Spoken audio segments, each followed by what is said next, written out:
오늘은 고린도후서 3장 1에서 3절의 말씀으로 살아있는 추천장이라는 제목으로 말씀을 나누겠습니다.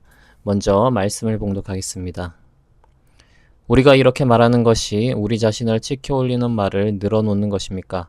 아니면 어떤 사람들처럼 우리가 여러분에게 보일 추천장이나 여러분이 주는 추천장을 필요로 하는 사람들이겠습니까? 여러분이야말로 우리를 천거하여 주는 추천장입니다. 그것은 우리 마음에 적혀 있습니다.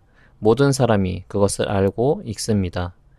여러분은 분명히 그리스도께서 쓰신 편지입니다.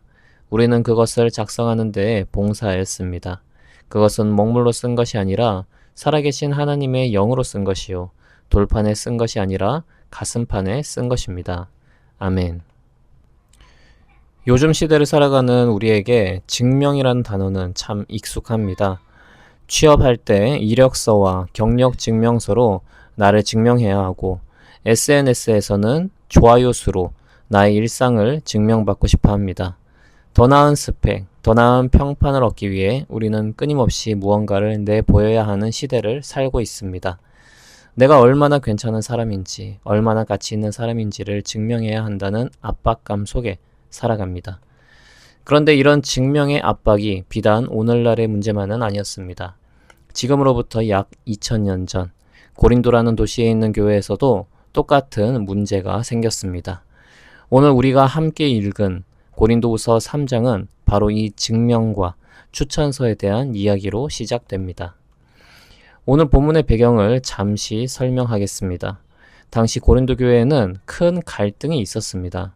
바울이 교회를 개척하고 떠난 뒤에 아주 화려한 스펙을 가진 거짓 교사들이 교회에 들어왔습니다. 그들은 자신들이 예루살렘의 유력한 지도자들에게서 받아왔다는 추천서를 흔들며 말했습니다. 보시오, 우리는 이렇게 공식적으로 인정받은 진짜 사역자요. 그런데 당신들의 스승이라는 바울은 이런 추천서 한 장 있소. 그는 자격 미달의 가짜 사도요. 이 말에 고린도 교인들의 마음이 흔들리기 시작했습니다. 사실 고린도 교회는 예전부터 파벌 싸움이 심했던 곳입니다. 고린도 전서를 보면 나는 바울파요, 나는 아볼로파요, 나는 베드로파요 하면서 누구로부터 복음을 들었는지 어떤 지도자를 따르는지가 굉장히 중요한 문제였습니다. 이런 분위기 속에서 추천서라는 그럴듯한 증명서를 들고 온 거짓 교사들의 공격은 아주 효과적이었습니다. 성도들은 정말 바울이 가짜 사도가 아닐까 하고 의심하기 시작했습니다. 이것은 단순히 바울 개인에 대한 공격이 아니었습니다. 바울의 사도직이 흔들리면 그가 전했던 믿음으로 구원받는다는 복음의 진리 자체가 흔들리게 되는 것이기 때문이었습니다. 이런 상황 속에서 바울은 아주 놀라운 대답을 합니다.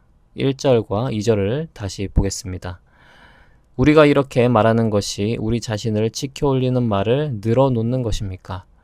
여러분이야말로 우리를 천거하여 주는 추천장입니다. 그것은 우리 마음에 적혀 있습니다. 모든 사람이 그것을 알고 읽습니다. 바울은 종이로 된 추천서를 꺼내 보이는 대신 고린도 교인들을 향해 외칩니다. 나에게 추천서가 왜 필요합니까? 바로 여러분이 나의 살아있는 추천서입니다.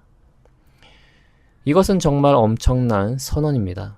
바울은 자신의 능력이나 배경, 학벌을 내세우지 않았습니다. 대신 예수님을 몰랐던 여러분이 복음을 듣고 변화된 삶 그 자체가 바로 나의 사역이 진짜라는 가장 확실한 증거라고 말합니다.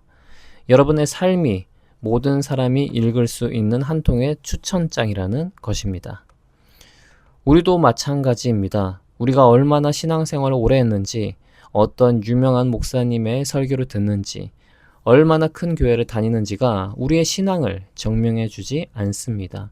오히려 절망 속에 있던 우리가 예수님을 믿고 희망을 찾고 미워했던 사람을 용서하게 되고 이기적이었던 우리가 작은 것이라도 나누게 되는 그 삶의 변화. 세상 사람들이 우리의 그런 모습을 보고 저 사람에게는 무언가 특별한 것이 있구나라고 느끼게 될 때 우리의 삶이 바로 예수님을 증거하는 살아있는 증명이 되는 것입니다. 그렇다면 이 놀라운 추천장은 대체 누가 쓴 것일까요? 바울은 3절에서 그 추천장의 저자를 분명히 밝힙니다. 여러분은 분명히 그리스도께서 쓰신 편지입니다. 우리는 그것을 작성하는 데 봉사했을 뿐입니다. 그것은 먹물로 쓴 것이 아니라 살아계신 하나님의 영으로 쓴 것이요. 돌판에 쓴 것이 아니라 가슴판에 쓴 것입니다. 바울은 자신은 단지 그 편지를 배달하는 우체부나 옆에서 심부름을 한 봉사자에 불과하다고 말합니다. 이 편지를 직접 쓰신 분은 바로 살아계신 하나님의 영, 성령님이라는 것입니다. 옛날에는 율법을 돌판에 새겼지만 이제 신약 시대에 성령님께서 우리의 마음판에 직접 하나님의 사랑과 진리를 새겨주셨습니다. 우리가 예수님을 주님으로 고백하고 하나님의 자녀가 되는 것은 어떤 인간적인 노력이나 설득의 결과가 아닙니다. 그것은 전적으로 성령 하나님께서 우리 마음속에 찾아오셔서 일으키시는 기적입니다. 사도행전을 보면 베드로가 수천 명 앞에서 설교했을 때 사람들이 마음이 찔려서 회개하고 돌아오는 장면이 나옵니다. 베드로의 말이 유창해서가 아니었습니다. 그 자리에 성령님께서 강력하게 역사하셨기 때문입니다. 사람의 마음을 변화시키는 것은 인간의 지혜나 능력이 아니라 오직 성령의 능력입니다. 그렇게 우리가 누구에게 복음을 들었든지 어떤 사람을 따르는지는 본질적으로 중요하지 않습니다. 중요한 것은 지금 내 안에 성령님께서 함께 하시며 나의 삶을 하나님의 추천장으로 써 내려가고 계시다는 사실입니다. 오늘 우리는 증명의 시대를 살아가고 있습니다. 세상은 우리에게 계속해서 더 나은 스펙, 더 나은 추천서를 요구합니다. 그러나 오늘 말씀을 통해 하나님은 우리에게 이렇게 말씀하십니다. 세상의 추천서에 기죽지 마라. 너의 진짜 가치는 거기에 있지 않다. 너는 내가 나의 영으로 직접 너의 마음에 새긴 나의 살아있는 추천장이다. 여러분의 삶은 하나님이 직접 쓰고 계신 한편의 아름다운 추천장입니다. 때로는 오타가 나는 것 같고 문장이 엉망인 것처럼 보일지라도 괜찮습니다. 위대한 작가이신 성령님께서 결국 가장 선하고 아름다운 이야기로 완성해 가실 것이기 때문입니다. 더 이상 세상의 기준에 나를 맞추려 애쓰지 마시기 바랍니다. 대신 내 마음판에 오늘도 새로운 이야기를 써내려가시는 성령님의 손길에 나를 맡겨드리길 원합니다. 우리의 삶이, 우리의 변화된 모습이 세상 속에서 그리스도를 증거하는 살아있는 추천서가 되기를 주님의 이름으로 축복합니다. 기도하겠습니다. 하나님 아버지, 우리는 성령님께서 쓰신 추천장입니다. 어느 유명한 목사님을 따르는지, 어떤 큰 교회를 다니는지가 중요한 것이 아닙니다.